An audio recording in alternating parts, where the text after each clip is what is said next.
sa'yo lamang, Jesus, panalangin ko.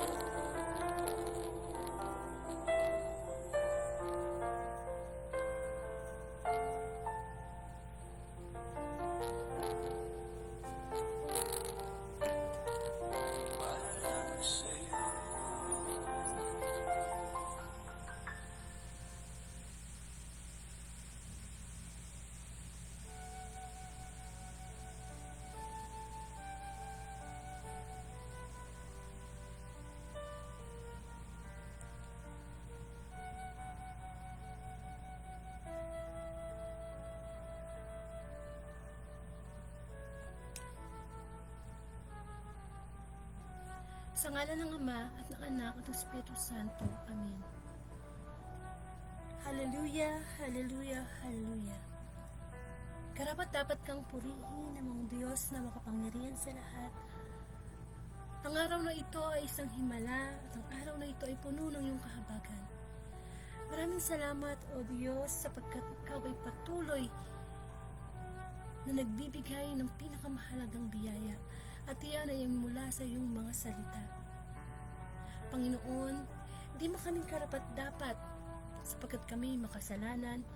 Marami pong salamat sa online piging na ito na kung saan ang iyong mga salita ang magsisilbi namin araw-araw na pagkaing spiritual. Ngunit bago kami magpatuloy sa pakikinig ng iyong mensahe, hayaan mo munang lumapit kami na may kababaang loob sa iyo, Panginoon. Humingi ng kapatawaran sa aming mga pagkukulang at kasalanan upang sa ganon, linisin mo po ang aming isipan, lalo na sa panahon na kami nasa pagsubok. Ama sa langit, sa pangalan ng Panginoon Jesucristo, ako po ang iyong abang lingkod ay pakumbabang lumalapit sa iyo at humihingi ng kapatawaran sa aking mga pagkukulang at mga kasalanang nagawa sa nakalipas na oras. Panginoon, ano po man ang aking nasabi, na ikilos, naisip, na hindi naging kalugod-lugod sa iyo, Panginoon, pagkalinisin mo po ako at humihingi po ako ng kapatawaran. Bigyan mo po ako ng kababaang loob na magamit mo lamang bilang instrumento sa pagpapahayag ng iyong mensahe para sa Tuesday Gospel, Panginoon. Muli, ang karunungan, ang kababaan ng loob, and not my will but your will be done, my Lord. Nawa, pare-pareho naming marinig ang iyong prophetic voice upang sa ganon, mabinhian ang aming puso ng mabuting balita na hindi lamang sa aming ulo, hindi lamang information, kundi transformation, Lord, sa aming puso, sa aming buhay, at ito'y maibahagi namin sa iba. Ganun din, Lord, dinadalangin ko po ang makakarinig o makakanilig pa ng Tuesday Gospel. Panginoon, lahat po kami ay dumadanas ng mga kahinaan, ng mga pagsubok sa buhay. Ngunit, Panginoon, kinakasaot ko yan sa pangalan mo. At lahat kami ngayon ay mapapakumbabang makikinig sa'yo. Walang matalino, walang mayaman, walang estado sa buhay, lahat kami makasalanan. At ikaw na banal ng Diyos ang pwede naming sundan upang kami luminis sa tulong mo. Come Holy Spirit, we need you, and come Holy Spirit, we pray. Patuloy kang kumilos sapagkat nanalig kami, naririto ang iyong presensya. Ang lahat ng ito'y dalangin ko po sa iyo, Ama, sa pangalan ng Anak, kaysa ng Espiritu Santo. Amen. Mga kapatid kong minamahal kay Kristo, bigyan po natin ng parangal ang mabuting balita. Hallelujah, hallelujah. Purihin ka mo ang Diyos na makapangyarihan sa lahat. Hallelujah, hallelujah.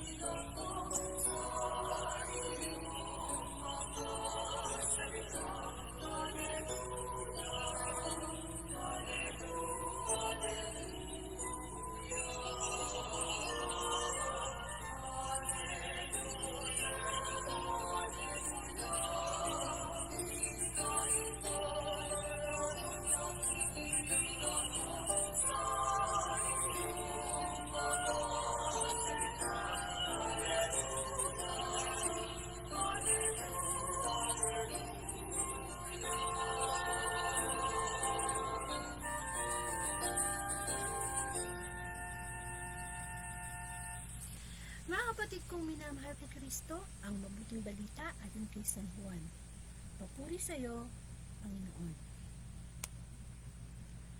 Napakita si Jesus kay Maria Magdalena. Si Maria ay nakatayong umiiyak sa labas ng libingan. Yumuko siya at tumingin sa loob. May nakita siyang dalawang anghel na nakaupo sa pinaglagyan ng bangkay ni Jesus. Ang isa'y sa gawing ulunan at ang isa na may sa paanan. Tinanong nila si Maria, "Ale, bakit kayo umiiyak?" Sumagot siya, "Kinuha po nila ang aking Panginoon at hindi ko alam kung saan nila dinala." Lumingon siya pagkasabi nito at nakita niya si Jesus na nakatayo roon. Ngunit hindi niya nakilalang si Jesus iyon. Tinanong siya ni Jesus, "Bakit ka umiiyak? Sinong hinahanap mo?" Akala ni Maria siya ang tagapag-alaga ng halamanan. Kaya sinabi niya, "Ginoo, kung kayo po ang kumuha sa kanya, ituro ninyo sa akin kung saan ninyo dinala at kukunin ko." "Maria," ani Jesus. Humarap siya at kanyang sinabi, "Rabuni," ibig sabihin, guro. "Huwag mo kong hawakan, sapagkat hindi pa ako nakapupunta sa Ama," wika ni Jesus. "Sa halip, pumunta ka sa aking mga kapatid at sabihin mong aakyat ako sa aking Ama at inyong Ama, sa aking Diyos at inyong Diyos." Kaya si Maria Magdalena ay pumunta sa mga alagad at sinabi, "Nakita ko ang Panginoon," at tuloy sinabi sa kanila ang bilin ni Jesus. Mga kapatid, ang mabuting balita ng ating kaligtasan. Pinupuri ka namin, Panginoong Hesus Kristo. Amen. So, sumayin niyo po ang kapayapaan ng ating Diyos na buhay na buhay. Welcome po sa Word of God Daily Gospel at Facebook Live, na kung saan ang layunin po ng Facebook Live na ito ay ipalaganap ang mabuting balita araw-araw through social media, kamukha po ng Facebook Live. No? Lahat po tayo may Facebook. No? Kumbaga masasabi natin na pwede natin gamitin yan para everyday tayo ay makareceive ng pagkain spiritual mula sa mabuting balita. At ako nga po pala si Sister Angelica Dorde from Bulacan at isa po akong Katoliko. At ang Facebook Live na ito ay nagsimula pa po noong 2019 at salamat sa Diyos sapagkat hanggang sa mga oras na ito ay ginagamit niya na maging daluyan ng kanyang mensahe. Ibig sabihin ng daluyan, ang Diyos, ang prophetic voice ni God ang maririnig natin, no? Siyempre, ganamit lang naman po siya ng mga tao na kanyang pinili para ipahayag ang mabuting balita. Ganyan naman si God, di ba? Noon propeta, noon mga hari, hanggang ibinigay si Kristo, hanggang sa panahon na ito, may ginagamit pa rin siya, no? So, makinig po tayo, pare-pareho, no? Kahit ako po ang nagsasalita, naniniwala ako na nandiyan ang kapuspusan ng banal na espiritu para tayo ay makakain ng spiritual na pagkain. Amen? Nakakain na ba kayo? Siguro naman nakapagtanghalian na kayo, no? O nakapagmerienda na kayo. Okay yan, no? Pero huwag natin kakalimutan, yung spiritual na pagkain, nakakain na ba kayo? Sapagkat sabi ni Kristo, hindi lamang sa tinapay nabubuhay ang tao, kundi sa bawat salitang namumutawi mula sa bibig ng Diyos.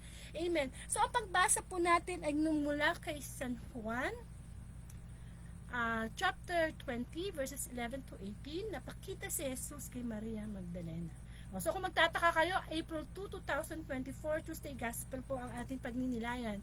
Kasi po kahapon tayo ay hindi nakapag-Facebook Live dahil may lakad po si Sister Angelica sa Makati. No? Nag-attend po tayo ng seminar at training para sa Divine Word Proclamation. Okay? Tayo po ay nagsiseminar kung paano po maging effective na lingkod ng Diyos sa pagpapahayag ng mabuting balita. Salamat sa SALT, no?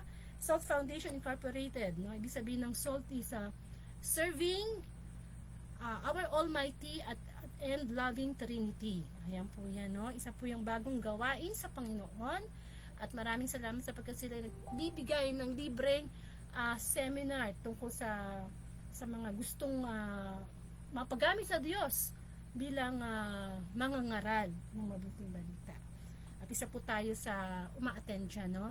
And, pero anyway, sinisikap naman po natin sa tulong ng Panginoon na hindi maka-skip ng 365 days na online na mabuting balita ng Diyos. Kasi naniniwala ako personally, ito yung pinaka na, no? The best na biyaya ng Diyos na matatanggap natin sa bawat araw. Amen. So, eto na, no? Okay, balik tayo. So, nagpakita si Jesus kay Maria Magdalena. Nagpakita, no? So, pero, bigyan natin ng konting senaryo, yung mabuting balita kahapon. Alam naman natin na si Maria Magdalena, isa yung dating napakasamang babae. Si Maria Magdalena ay nagbebenta ng aliw ng kanyang katawan, nangangalun niya, sasabihin na natin, no? Ang kanyang buhay noon, hindi pa siya sumusuko kay Kristo, talaga namang puno ng tawag ng laman. At alam niyo ba na halos 7 demonyo ang kinas out ni Jesus Christ kay Magdalena, no? At makikilala din natin si Magdalena doon sa kwentong siya yung babaeng nahuli sa pangangalo niya. Na sa kautusan ni Moises, kapag nahuli ka sa pangangalo niya, ang parusa mo ay batuhin ka ng taong bayan hanggang sa ikaw ay mamatay. So, ang bigat no, no? So, pero 'di ba, napaka puno ng wisdom si Kristo, no? At sinabi niya sa mga bumabatikos sa babaeng iyon, si Maria Magdalena, sige, kung sinong walang may kasalanan sa inyo, unang kumuha ng bato at batuhin yan. Lahat makasalanan, walang bumato. Di ba? So, yes, binibigyan lang natin ng idea kung sino si Maria Magdalena. Isa po siya sa mga nagbalik loob kay Kristo at isa din siya sa mga naging alagad na babae ni Hesus Kristo. So, dito po sa mabuting balita kahapon tungkol kay Maria Magdalena, talaga po siya nalungkot ng husto. Ito po yung senaryo, no? Nalungkot po siya ng husto, umiyak siya talaga sa libingan nung makita niya na nawawala yung bangkay ni Kristo. Saan napunta? Sinong kumuha? Sinong nagnakaw? Amen? And of course, may nakita siyang 2 anghel doon. Isa sa uluhan at paanan ng pinaglibingan kay Kristo. At lumapit, no, yung mga anghel na yun, no? At tinanong siya, sabi, "Uy, Ale, bakit ka umiiyak?"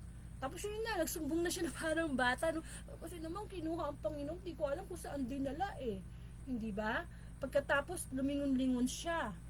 At nakita niya si Jesus. Pero hindi niya nakilala. Siguro sa sobrang iyak siya ng iyak, talagang nalulungkot talaga siya ng husto, hindi niya nakilala si Jesus. Ngayon, pati si Jesus nagtanong sa kanya. Sabi sa ganun, "Oh, bakit umiyak? Yun ay nahanap mo." O, diba? Ang dami na nagtanong sa kanya, no? So, ang sister nito, napagkaman ng kanyang gardener, si Kristo. Akala niya yun ang nag-aalaga ng mga halaman doon. O.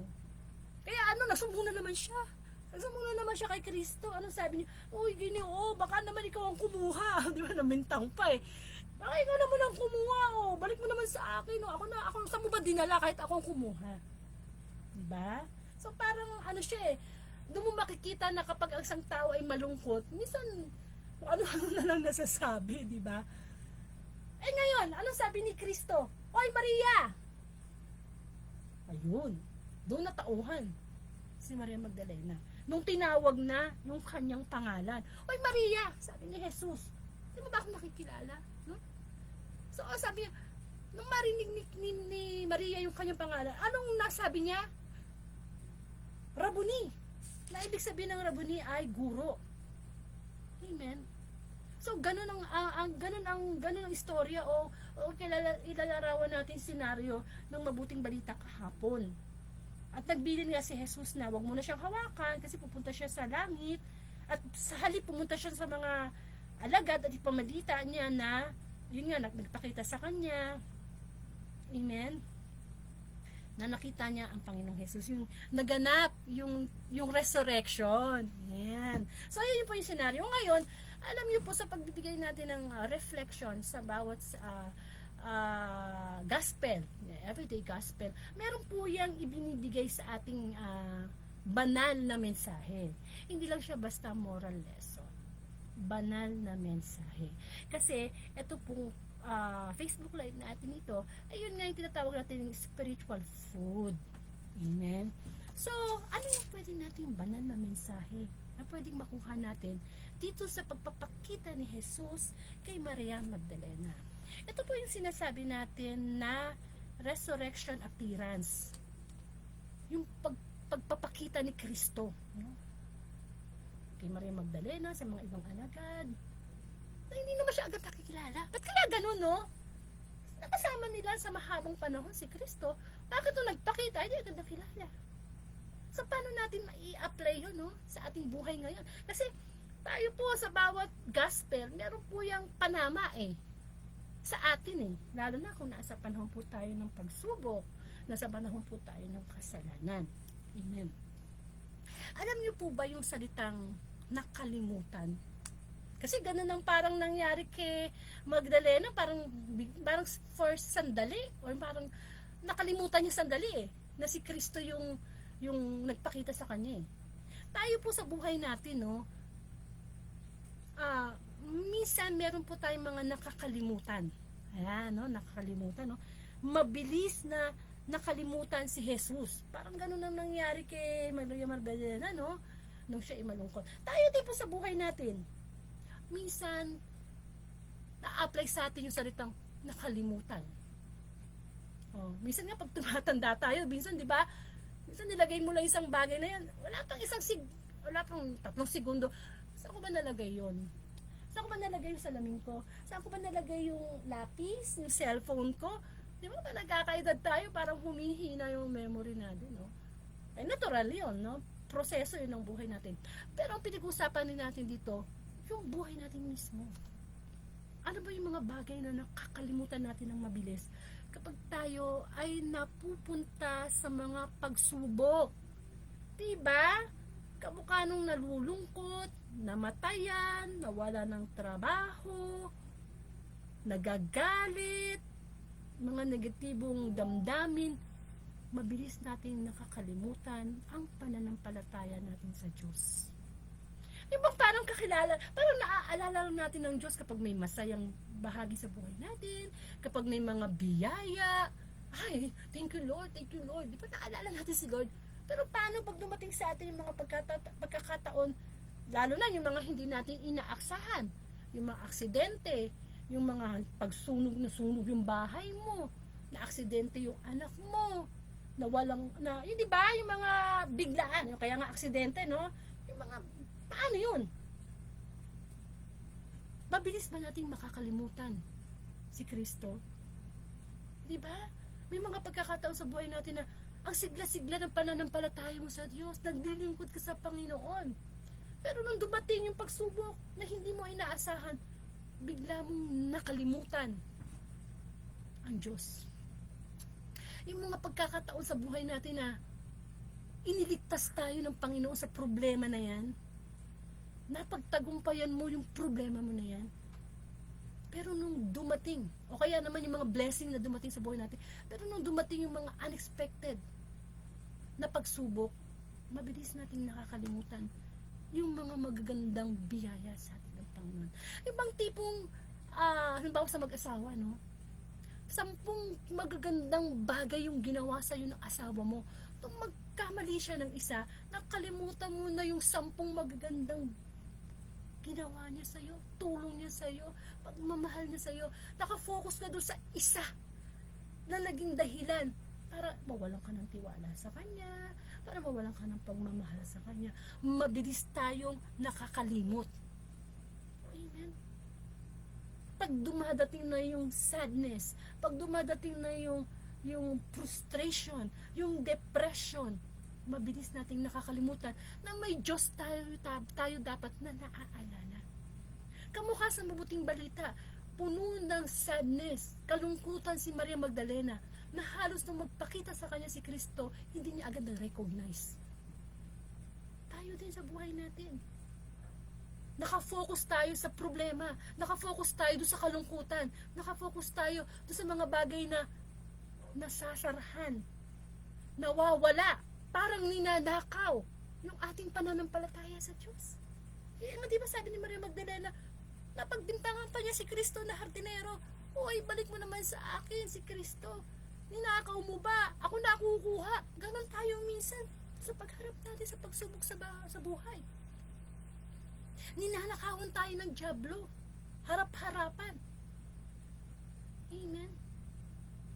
Pero ang kabutihan, kapag kilala mo ang Diyos, pag pinaglilingkuran mo ang Diyos, pag may relasyon ka sa Diyos, hindi dapat nananakaw yan. Hindi dapat nananakaw yung pagtitiwala natin sa Panginoon. Hindi dapat mabilis na nating nakakalimutan na mas malaki ang Diyos kaysa sa pagsubok na meron tayo ngayon. Huwag natin kakalimutan na ang bawat araw na ipinagkakaloob sa atin ng Diyos ay grasya, habag, pag-ibig. Pero anong ginagawa natin? Kung minsan yung blessing ng meron tayo, anong ginagawa natin? Hindi natin binabalik to glorify God. Nakakalimot tayo, napofocus tayo sa ating sarili. Hindi ba? So, ngayon, social media, laganap. Very boom ang social media. Pero nakakalimutan natin, sino ba dapat ang pinagmamalaki natin sa social media?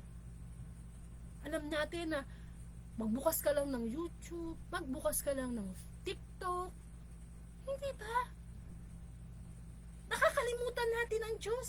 Na nakikita natin yung minsan yung mga sikat na vloggers, sikat na artista, ipinapakita nila na eto na ngayon ang buhay ha. Huwag na kayong manang ha. Huwag na kayo masyadong religious ha. Eto na ang buhay ngayon, no? Pwede na ang lalaki sa lalaki, babae sa babae. Eto na. Nakakalimutan natin ang totoong aral ng Panginoon. Amen. Na kapag tayo ay gumagawa ng ating mga kasalanan, nakakalimutan natin ano ba yung gusto ng Diyos. Ano ba yung kalooban ng Diyos. Ninanakawan tayo. At nagpapanakaw naman tayo. Amen. Na nung mabuhay si Kristo, nang muli siyang mabuhay, that Jesus Christ is a victorious God. Hindi na tayo dapat nananakawan. Hindi na tayo dapat nananakawan. Ano ibig sabihin nun? Hindi na tayo dapat nakakalimot para hindi tayo nananakawan ng ating pananampalataya sa Panginoon. Na kahit ano yung makita natin sa social media ngayon, kahit ipagmalaki pa ng vloggers na yan, na maraming followers, na maraming nagko-comment, diba? Minsan marami pang followers yung mga ganun eh. Kasi followers, nagko-comment, nag-share sa salita ng Panginoon eh. Bakit? Kasi nakakalimutan natin kung ano talagang totoo ba. Ano ba talagang totoo sa mundo? Totoo ba sa mundo yung sinabi ng vloggers na yun na okay na tong buhay na to. Mabuhay tayo. Hanggat na minsan lang tayo sa mabuhay sa mundo, enjoy natin. Party. Wala nang panahong magdasal. Wala nang panahong magsimba. Mas marami pang oras sa mga bisyo. Nakalimutan mo yung dahilan ng paghinga, ng pagtulo ng bawat pawis natin. Ang Diyos ang nagsusupply. Ang nangyayari kasi sa atin eh, mabilis nating nakakalimutan sino ba yung gumising sa atin sa panibagong araw. Sino ba yung nakakain tayo, sino nang nagbigay nun. Nagising tayo, nakita natin yung mga mahal na natin sa buhay. Nakalimutan natin kanino galing yun. At nakakalimutan natin kung saan nanggaling yung mga bagay na meron tayo ngayon. Hindi natin nire-recognize ang Diyos. Pero pag may problema, naalala ang Diyos. Kapag minsan bigla na lang lumindol, ay Diyos ko, diba? Hindi natin dapat nakakalimutan ng Panginoon. Amen. Para hindi, kasi ang Panginoon nandiyan lang naman yan eh. Pero tayo yung naliligaw na tupa. Alam mo yung naliligaw tayo ng tupa. Hindi natin alam kung ano ba talaga, sino ba yung tamang pastol na boses. Kalimutan na natin lahat. Huwag lang ang Diyos. Kalimutan na natin ang lahat. Huwag lang yung manalangin sa bawat araw. May panahon tayo sa social media. Ay, nauubos yung oras natin. Panonood ng YouTube, pakikipag-chat kung kani-kanino, pagpo-post dito sa Facebook. Pero nakakalimutan natin yung para sa Diyos. Merong para sa Diyos na nakakalimutan natin. Amen? Nakakalimutan natin. Bakit pagdating kay God, makakalimutin tayo, no? Amen? Lalo na pag dumating na yung matinding pagsubok sa atin. Uso ngayon ang depression, di ba? Sabi nila, depression is a silent killer. Hindi yan kamukha ng cancer, hindi kamukha yan ng diabetes, hindi kamukha yan ng sakit sa puso. May nagpapakita ng mga symptoms. Pero ang depression, ingat tayo. Akala lang natin nakangiti yung tao. Pero maya-maya makikita mo, nagbigti na. Amen. Minsan iisipin mo, bakit niya ginawa yun? Bakit siya nag-suicide? Sikat naman siya. Mayaman naman siya. Powerful naman siya. What's the meaning of that? Na wala sa kayamanan, wala sa material na bagay ang tunay na kayamanan ng tao.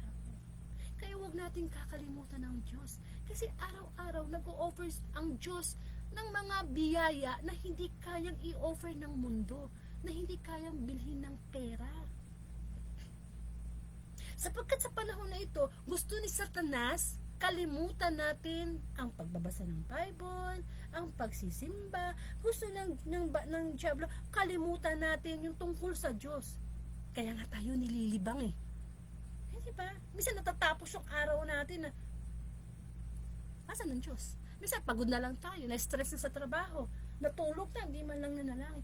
Alam niyo, prayer life is important. Napaka-importante na huwag natin makakalimutan laging magdasal. Pagkagising, pag kumakain, bago matulog. Bakit? Yun ang malakas nating wifi spiritually kay God. Diba lagi nating alalahanin na lahat ng bagay ay hinihiram, lahat ng bagay ay temporary lang. Amen. Parang di tayo natataranta. Kamukha ni Maria Magdalena. Alagad na yun ng Diyos, ha? Sobra na yung pagmamahal niya kay Kristo, ha? Pero nasubok din siya na hindi niya agad na-recognize. Amen. Alam niyo, sa mga pagsubok, huwag tayo matakot kasi diyan nagpapakilala ang Diyos, eh. Kapag may pagsubok ka sa problema sa buhay mo ngayon, may sakit ka, may broken relationship ka, wala kang trabaho, may problema ka sa sarili mo, gusto mong umalis sa bisyo, hindi mo kaya. Di ba? Huwag nating kakalimutan ang Diyos. Kasi hindi mo tayo kinalimutan ng Diyos na gisingin kanina eh.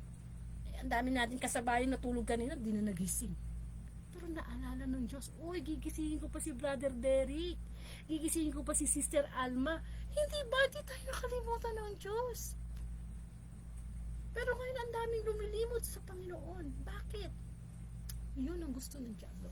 Mga kapatid, ang muling pagkabuhay ni Kristo ay pagpapaalala sa atin na huwag nating kakalimutan na ang demonyo, sabi nga devil, no? Na ang letter D, no? Diba sa devil, ang simula niyan D, that the devil is defeated. Natalo na. Talunan na. Talo na yan. Kaso, nananalo siya sa atin kasi nakakalimutan natin na meron tayong kapangyarihan to say no to that devil. Kasi ayaw natin mag-say no, nakakalimutan natin kasi nag-e-enjoy tayo doon sa mga kahinaan o kasalanan na ginagawa natin. May free will tayo pero inaabuso natin. Instead of maalala natin, huwag natin kalimutan na dapat always God's will. Kasi tayo ang ginawa ni Kristo, diba? Hindi niya nakakalimutan yung kanyang tipanan, yung kanyang pangako sa pagsunod sa kalooban ng Diyos. Kahit yung diba, katatapos ng mahal na araw, pinaalala sa atin na huwag natin kalilimutan na buhay ni Kristo, yung kanyang ibinigay. Di po ba? Yung kanyang ibinigay. Para tayo ay makalapit sa Ama. O hindi binigay ni Kristo ang kanyang Ama. Hindi binigay ni Kristo ang kanyang buhay. Tayo makakalapit sa Ama kahit ang gawin natin kabutihan. Huwag tayo makakalimutin pagdating sa Diyos. Amen. Kasi huwag natin kakalimutan na kung muling nabuhay si Kristo, muli siya magbabalik. Di ba yan ang misteryo ng ating pananampalataya? Narinig natin sa simbahan, no? Na let us announce our faith, the mystery of our faith. Si Kristo'y namatay, si Kristo'y nabuhay, si Kristo'y babalik. Huwag nating kakalimutan yan sa wakas ng panahon. Paano kung bumalik na si Kristo? Tapos nakalimutan nating humingi ng tawad sa ating mga kasalanan. Natulog tayo, puno tayo ng galit. Paano tayo harap sa Kanya sa paghukom? Amen. Huwag nating kakalimutan yun. Kung hindi natin nakakalimutang magkape, kahit tag-init, no? Ano naman, no? Ang init nito, nagkakape pa. Pero di ba nakakaroon ng addiction sa kape? At di ba sa atin natin kalimutan yung init ng pagmamahal natin sa Panginoon? Kasi siya naman talaga ang totoong buhay eh. Na, tayo ay dito sa mundo, usok lang tayo. Usok, alam mo yung usok? Pag nagsigarilyo ka o nag-ano ka ng apoy, di ba yung usok makikita mo dyan, dadaan, makikita mo? Pagkatapos yun, wala na. Ganun lang tayo, ganun lang ang buhay. So, kailangan sigurista tayo, no? Maalala natin, huwag natin kalimutan na nakiki-appointment lang tayo dito sa mundo. Sandali lang tayo. Huwag natin sasabihin, lakas ko pa, bata pa ako, di ba ako mamamatay? Naku po. Walang pinipiling edad at katayon sa buhay ang kamatayan. Na huwag nating kakalimutan na paghandaan yung buhay na walang hanggan. Amen. Na yung wag natin kakalimutan na kapag meron tayong problema, magalak tayo. Yan ang sabi ng salita ng Diyos. Magalak kayo. Magalak kayo anuman ang inyong pinagdadaanan. Positive, negative, problema kasi yan. Magalak tayo. Sa anumang pangyayari. Kasi yun ang gusto ng Diyos. Huwag natin kakalimutan yan. Huwag natin kakalimutan na 24 hours yung ibinigay sa atin ng Panginoon. Ano ba naman yung sandaling makarinig ka ng, ano ba ang Tuesday Gospel? Ano ba ang Wednesday Gospel? Mamaya po, alas 8 ng gabi, Wednesday Gospel po. Yung araw po ngayon, April 3, 2024. Alas 8 po ng gabi yan. Inanong ko lang po ito ngayong April 2, Tuesday Gospel kasi nga po, hindi ako nakapagnilay kahapon dahil meron po tayo ay nasikaso. Amen. Diba? Merong mga tawag dito, mga senior citizen, may maintenance. Huwag nyo kakalimutan yung inumin ng maintenance, ha? What about our spiritual life? Tao tayo, hindi naman tayo katawang lupa. Meron tayong espiritu, meron tayong kaluluwa. Ano yun? Kailangan meron tayong maintenance of listening to the Word of God daily. Kailangan, parte na ng buhay natin yan. Kasi sa dami ba naman ng problema sa mundo? Makinig ka ng TV, ng news, bad news. So, we have to hear the good news. Yung mabuting balita. Para pinapaalala ni Lord, ops, relax ka lang. May problema ka na naman. Relax ka lang. Nanakawan ka ng diablo niyan. Hahanapin mo na naman kung saan mo na naman hinahanap yung solusyon ng problema mo. Parang si Maria Magdalena, saan nyo dinala, ninakaw nyo.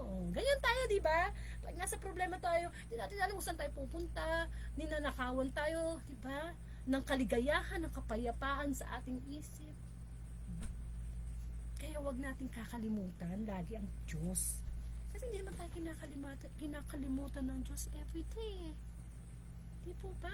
Na ang resurrection, muling pagkabuhay ni Kristo, sinasabi sa atin na huwag nating kakalimutang magpasalamat, huwag nating kakalimutang magpuri, humingi ng tawad sa Diyos. Kasi nagdo-double time na, nagti-triple time pa, si Satanas na-defeated na. Talo na eh. Pero nananalo pa kasi nga hindi natin ginagamit yung kapangyarihan binigay sa atin ni Kristo. Ginagamit natin kapangyarihan para gumawa ng masama. Amen. Nawa yung mabuting balita, nagpapakita ni Jesus kay Maria Magdalena, magkaroon tayo ng pagninilay sa ating sarili. Ano ba yung nakalimutan ko ngayong araw na ito? Teka, nakapagluto na ba ako? Nakapaglaban na ba? Nakagawa na ba ako ng report sa opisina? O baka naman masyado tayong worry na Ay, teka, bukas, ganito dapat ang gagawin ko. Ay, sa isang linggo, ay, sa isang buwan, ay, sa isang taon. Teka muna, no? Ito muna ang araw na ito. Ang problemahin natin. Na huwag natin kakalimutan na sapat na yung bawat araw, i-focus natin yung ating isipan sa Diyos. Yung bukas, yung mamaya, we can never tell. No one can tell. Huwag tayong papasiguro na buhay pa tayo mamaya o bukas. Hindi pa. Kailangan maging sigurista tayo na sa oras na ito, hindi natin nakakalimutan na ang lahat ay galing sa habag ng Diyos. Wala tayong ipagmamalaki. Huwag natin sasabihin na mabait ako, matuloyin ako. Hoy, hello. Tayo nga Diyos lang makapagsasabi niyan.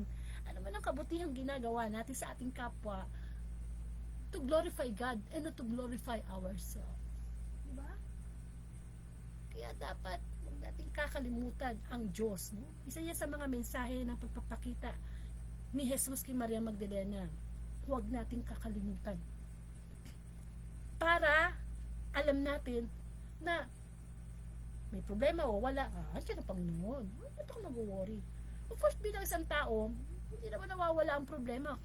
Eh, ang problema nga, mas marami sa mga lingkod ng Diyos eh. Diba?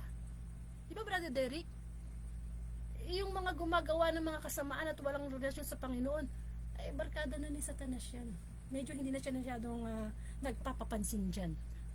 Pero pag ikaw ay lumapit sa Diyos, naku po, talagang mas mabigat yung pagbabantay ng dyablo sa'yo para hilahin ka, para kalimutan mo. Amen. Kaya sana, huwag natin talagang kakalimutan ang Diyos. Amen. Para pagdating nung depression, nung lungkot, kamukha na nangyari kay Maria Magdalena, diba? Alam natin, Rabuni, Guro, Panginoon, andyan siya. Walang iiwan sa atin. Iwan tayo lahat ng tao. Lahat ng mga bagay, material. Pero ang Diyos andyan siya. Hindi tayo iwanan. Kaya huwag natin kakalimutan yan. Huwag tayo magkaroon ng amnesia pagdating sa Diyos. Amen. Alalahanin natin yung mga pagkakataon na tayo ay lumok sa problema pero nandyan, nagtagumpay tayo. Dahil sa Panginoon. Parang na siya alalahanin kita. Amen. So, magkaroon po tayo ng closing prayer.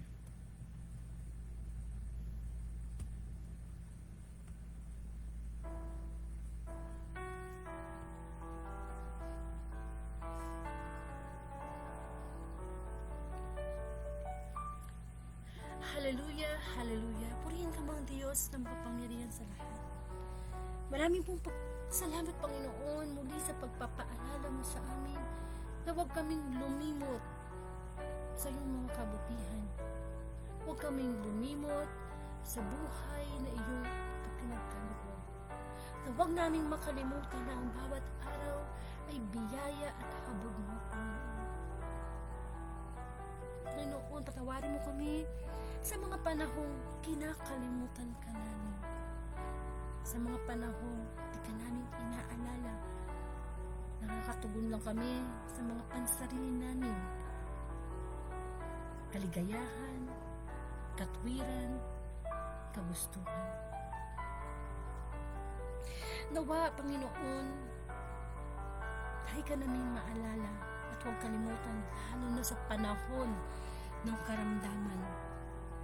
Yes, Lord. Sino mang may karamdaman ngayon, Panginoon, mga sakit pisikal, Panginoon, in Jesus' name, Lord, perform a miracle to heal them, to heal us. Mga pisikal na karamdaman na nagpapahirap sa amin. Ngunit, Panginoon, ang spiritual na karamdaman, ang higit namin inilalapit sa iyo, Panginoon. Sapagkat batid mo ang aming mga kasalanan na nagpapahirap sa amin, na nagiging dahilan para limutin namin na may isang Diyos na nagmamahal at isang Diyos na nagbibigay ng kagalingan. Excuse me. Ama, dalangin namin ang mga taong nakalimot na sa iyo, taong nagtakwil sa iyo. Dalangin namin na hipuin mo po sila upang maalala at huwag makalimutan ang buhay na ipinagkaloob mo upang kami magkaroon ng kaligtasan.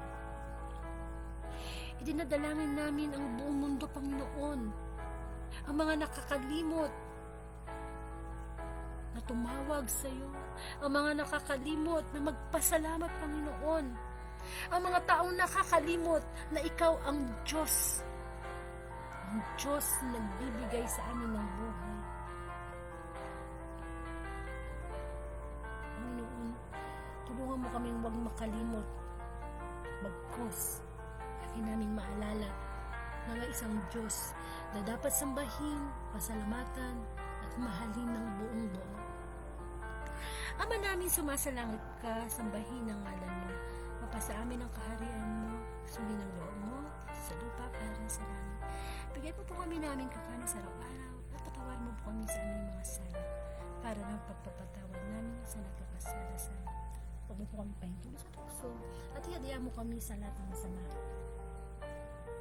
Amen. Amen. So, recap lang tayo, no?